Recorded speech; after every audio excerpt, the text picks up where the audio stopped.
Bom dia, saúdo a todos com a paz do Senhor Jesus.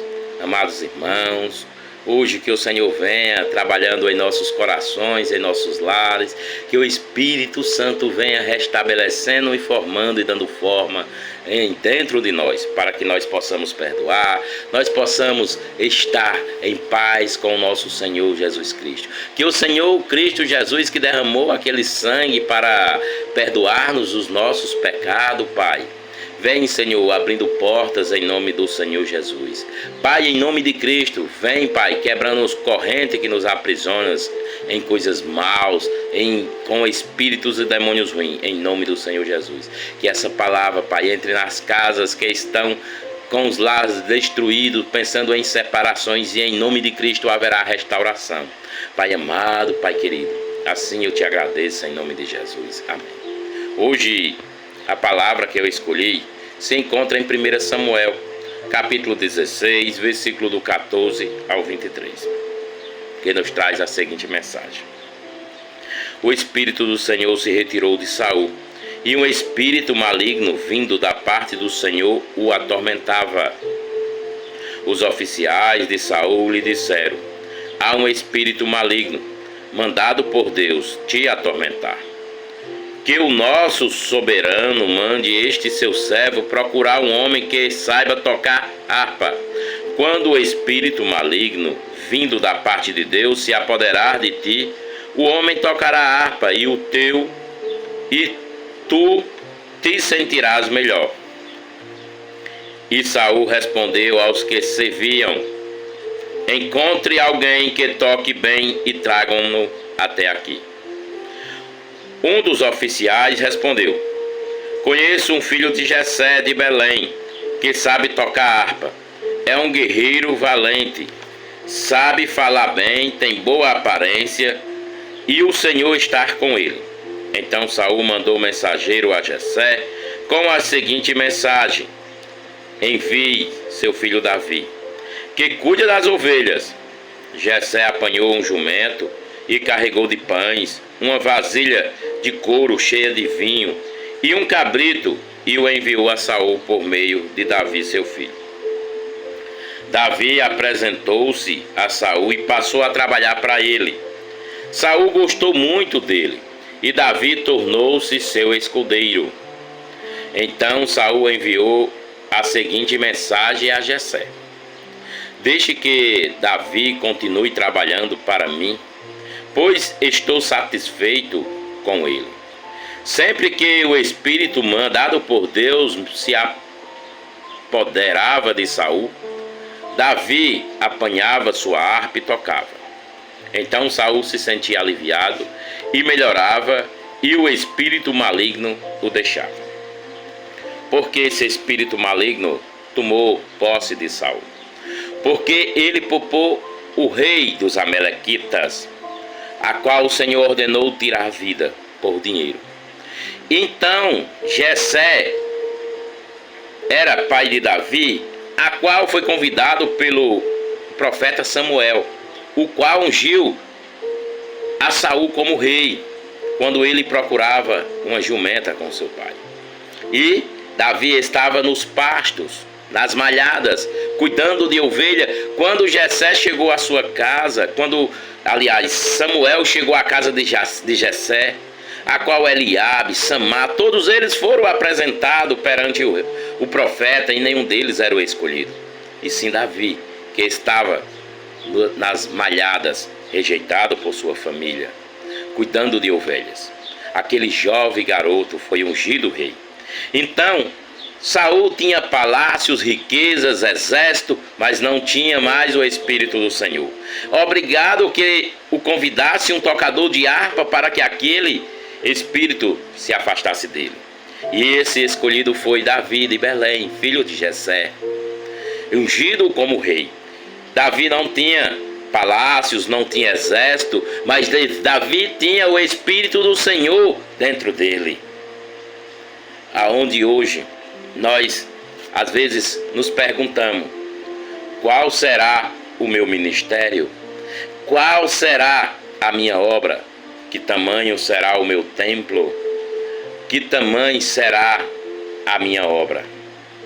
Enquanto Davi não se preocupava com o trono, Davi não se preocupava com exército, Davi servia de amor, de agrado ao Senhor.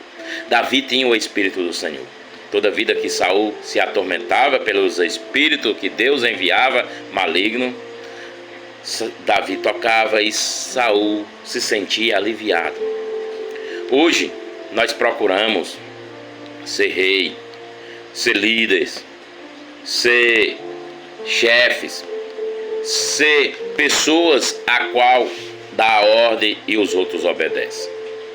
Mas eu te digo que o importante é a unção do Senhor. Ser ungido, homem de Deus, significa levar o evangelho a toda criatura viva, seja aonde for. Igreja, como eu já falei nos outros vídeos, é chamado para fora, não para dentro. E nós estamos aqui chamando as pessoas a não ser só um crente Nutella, só de dentro de igreja, só um que oferta, que dizima. Estamos chamando o povo para ir às ruas. Estamos chamando o povo para ir a bater nas portas dos vizinhos, para que eles escutem a verdadeira palavra. É chegado o tempo de levar as boas novas. Vão, se for um louvor que ele necessita, leve um louvor. Se for uma palavra, leve uma palavra. Hoje o Senhor quer se apoderar de nós para que nós façamos a obra. Porque eu conheço reis que têm tronos e são destituídos. E aqui a palavra nos traz que existe rei sem trono, sem palácio, que é mais respeitado e ungido pelo Senhor. Porque o Senhor diz que Davi tinha um coração conforme ao seu, semelhante ao de Deus. Isso é que é muito importante. Hoje nós queremos ser gerentes, queremos ser coordenadores, queremos ser chefes, queremos mandar, queremos ter empresas, ser líder, queremos pastorear, queremos ser líder de ministérios, de diáconos, de louvores. Mas hoje nós temos que entender que o importante é a unção do Senhor. Há uma preparação. Ninguém quer passar por uma preparação. Davi foi caçado por Saul. Mesmo Saul, vendo que Davi foi aquele que tocou a harpa para que o espírito mau se afastasse, mesmo vendo que Davi é um campo de batalha a qual nenhum dos seus homens queria lutar para lutar, derrubou um gigante chamado Golias, a qual uma canção que Saul derrubou milhares e Davi mais de 10 milhares. Veio a inveja ao coração de Saul e começou a querer caçar Davi e tirar ele. Mas a unção que estava em Davi era de Deus. E Davi teve que correr. A cada dia mais Saul odiava mais a Davi. Quando Jonas resolveu poupar a vida de Davi e esconder ele do seu pai naquele jantar de Páscoa, na mesa, aonde ele se irou com seu próprio filho, Deus mostra que estava com Davi. Davi, um rei sem palácio, o qual a descendência nos trouxe a Jesus. Jesus Cristo, o mesmo que sofreu por nós, o mesmo que também esteve no mundo e não quis palácios. Ele é o rei do nosso coração, o rei de nossa vida. Ele é o nosso rei e a nossa salvação. Mas aqui na terra, quando ele se preparava para entrar em Jerusalém, que todos estavam certos que ele entraria lá e assumiria o reinado, um trono, derrubaria a Roma. Jesus entrou em sua jumentinha e todos gritavam: Hosana, Hosana nas alturas, benditos que vêm em nome do Senhor, com ramos, jogando suas capas. Em seu triunfo maior, Jesus entrava em uma jumentinha. Muitos levavam até nos braços e acompanhavam porque queriam assumir o reinado.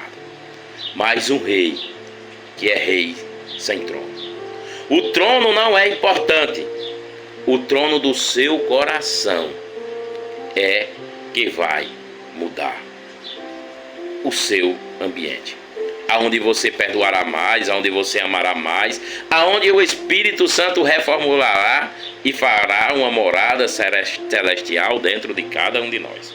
Hoje, eu quero te dizer que o Senhor foi posto na frente de Pôncio Pilato, e ele perguntou se o reinado dele, cadê o seu reinado? E ele fala que o seu reinado não é deste mundo, é do mundo vindouro. E nós nos preocupando em ser status, em sermos grandes, enquanto Jesus sempre mostrou como é melhor, como é manso ser humilde e esperar a bondade do Pai. Porque Jesus diz: eu estou no Pai e o Pai está em mim. Aquele que me conhece, conhece ao Pai. E quem conhece ao Filho, conhece ao Pai. Quem conhece ao Pai, conhece ao Filho. Isso é a verdade. O Senhor não quis trono, aonde muitos correram atrás, pensando que ele iria assumir um reinado. Ele teve. Foi na frente de Caifás que ele perguntou: cadê o seu reinado? Que ele disse: o meu reinado não é deste mundo. E na frente de Pôncio Pilato pôs, dizendo que tinha autoridade sobre a vida dele, dizendo que ele tinha poder para livrar ele do que os sacerdotes, fariseus e o povo queria contra ele. E Jesus disse: nada tem sobre mim, a não ser o que foi ordenado do céu, a não ser o que foi liberado do céu. Jesus, ele não quis um trono. Jesus, ele não quis ser reconhecido como o rei de Jerusalém. Ele quer ser reconhecido como o rei da tua vida, o rei do teu coração. Há muito rei, há muita autoridade que está em tronos, em presidências que não são rei. E há um rei a qual deu a vida por você, a qual tem misericórdia, a qual te busca, que é rei. Se Saul foi rei de palácio, Davi foi caçado e foi rei nas malhadas, foi rei depois que Saul morreu, teve palácios, mas continuou sendo um homem fiel a Deus, aonde via suas falhas, e quando dizia que pecava contra o Senhor, não contra as pessoas que ele errava. Ele se tornaram reis de palácio. Mas Jesus, o seu descendente, se tornou rei. Rei dos nossos corações, rei de nossa vida, rei de nossa salvação. Cristo, ele está nos chamando hoje para liberar o Evangelho, para trazer pessoas de volta para casa, para nos arrepender dos nossos pecados, para reconhecer que o Rei que está à destra do Deus Pai, Jesus Cristo, é Ele que nos liberta, é Ele que nos livra de todo o mal. O Senhor hoje não está pedindo que você olhe para aparências. O Senhor hoje está pedindo para que você olhe para o trono do Pai, para o alvo. Porque o homem peca, o homem erra, mas o Senhor está ali, se presente e se fazendo naquele lugar. O Senhor te chama: vem para casa, filho, porque o teu rei deu a vida por tu. O teu rei ressuscitou, vivo ele está, para que você saiba que o último inimigo a nós vencer é a morte, e Jesus já venceu e declarou nos céus e no inferno que nós que se arrependermos estaremos salvos. Um rei sem trono, um rei aonde o trono é dentro de nossos corações, dentro de nossos pensamentos, em nossas vidas. Senhor, te agradeço, meu Pai, por esta palavra. Que o Senhor entre e hoje as pessoas reflitam que não é o ambiente, é elas que devem ser purificadas, modificadas. Que as pessoas reconheçam que reis que tiveram em trono não foram suficientes, mas o rei a qual não quis assumir trono, a qual deu a vida por nós, a qual veio para nos salvar, esse disse na cruz: Pai, está consumado. E ele consumou por nós, para quem quiser deixar de ser criatura para se tornar filho, que sejam recebidos na casa do Senhor. Amém. Ó Senhor, Deus de honra e de glória, Pai querido, Senhor, nesta manhã, Pai, eu te agradeço por cada palavra. Pai, vem restaurando lares, vem restaurando vida, Pai, vem dando perdão em nome de Cristo. Senhor, que nós possamos, Pai, viver por Ti, aprender mais de Ti, saber falar de Ti. Pai, que essa palavra, a qual ela entrar em cada casa, abençoe, Pai, aqueles que pedem, Pai, para que eu oro por eles, que o Senhor vá restabelecendo eles, fazendo a vontade deles, se assim for a vontade do Senhor. Pai amado, Pai querido, abençoa. Teu sangue foi derramado sobre nós pela remissão dos nossos pecados, mesmo nós sendo pecador. Pai, perdoa quem deve ser perdoado, perdoe as minhas transgressões. Pai, ajuda-me, Pai, muda meu coração, que o perdão seja permaneça dentro de mim, para que eu não possa ter ódio nem ira de ninguém, porque o teu ministério é muito maior do que tudo. Pai, eu perdoo todos aqueles que me apedrejam e que me rejeitam, porque eu sei que a unção veio do Senhor, não de nenhum homem. Pai, eu me entrego a minha vida em tuas mãos, para que faça a tua vontade. Porque se eu peco é contra ti, se eu erro é contra ti, eu não sou melhor do que ninguém, mas também estou aqui para que o Senhor me conduza a teu ministério. Pai amado, Pai querido, assim eu te agradeço, em nome de Jesus, amém. Que o Senhor abençoe o seu dia, amém.